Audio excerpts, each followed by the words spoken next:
जोंनि हाथिसार ओनसोलनि नायल'जाल गंसेल' मोनाबिलि पिकनिक स्पट बे पिकनिक स्पटखौ जोङो देग्लाय 2021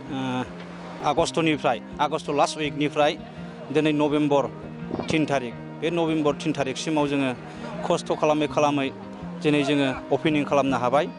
बे अपेनिं खालामनो हानायाव जों दा इसिबां मानि फेसिलिटिस खालामथ'नो हायाखै।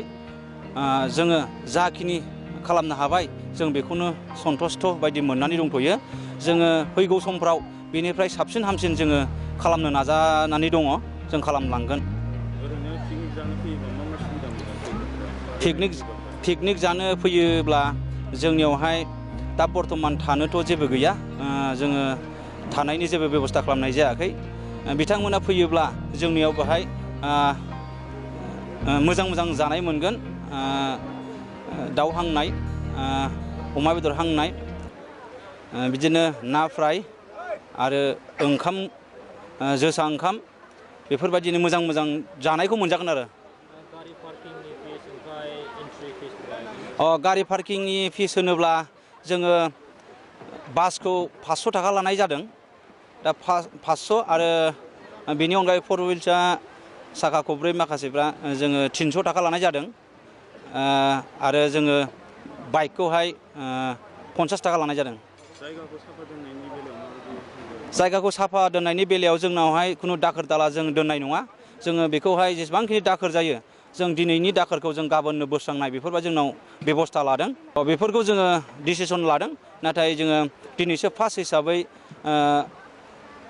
दा बर्थमान इसिबां मानि माबाथ'नो हायाखै, बादा होथ'नो हायाखै। मानो होनब्ला दिनै अपेनिंआव बहुत मानसिया फैनानै होंगो दोंगो जादों। बे होंगो दोंगो बेलायाव जोङो दिनैनि दिनाव इसिबां हाख'वाबाबो फैगौ बेलायाव गाबोनफोरनिफ्राय जोङो मोजाङै मोजां बेफोर सेंग्राफोरखौ जानला मोनला बाइक सालायनायफोरखौ जोङो निस्सय स्ल'यै सालायनो जोङो बिथोन होगोन।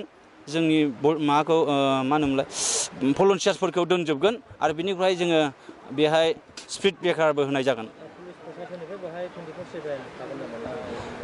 पुलिस प्रसासननिफ्राय जोंखौ बुंनाय मथेब्ला जों हेल्प होगोन।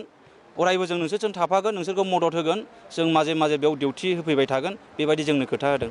फैयोबा ओमफ्राय बाक्सा आरो उदालगुरिनिफ्राय फैयोबा लामायाव बबे साबसिन? क'क्राझारनिफ्राय फैयोब्ला कारिगाव मोनो। कारिगावनिफ्राय फैनानै बङाइगाव फारसे जों सामथाइबारि होननाय मोनो। बे सामथाइबारिनिफ्राय डाइरेक्ट भुटान रड मोनो, गेलेफु भुटान। बे गेलेफु भुटानजों फैनाय रडनि दादगारि ओनसोलनि बे SSB केम्प दं। बे SSB केम्पनि एसे खोलाहा सानजाथिं फैनाय लामा, बेयाव लावख्रिगुरि गामि दङ सेरावनो पिकनिक स्पटनि खाथियाव। बे लावख्रिगुरि गामिथिं फैब्लानो डाइरेक्ट फैब्लानो मोनाबिलि पिकनिक स्पटखौ मोनफैगोन। दिनैहाय जोङो बे पिकनिक स्पटखौ बेखेवनायजों लोगोसे कालचार प्रग्रामबो लाफानाय जादों।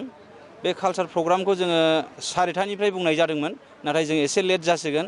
बे कालचार प्रग्रामाव जोंहा माखासे बर'नि मुंदांखा देंखोगिरि, मेथाइ खनग्रा आदा गौतम बिथाङा फैगोन। बेजों लोगोसे निथामुनि ब्रह्ममोन नामा, जिखुनु आं टाइटेलखौ बावबाय। बिनिफ्राय आं माखासेखौ बावबाय, जिखुनु लिस्टखौ आं लायाखै दा। 7जनसो फैगोन।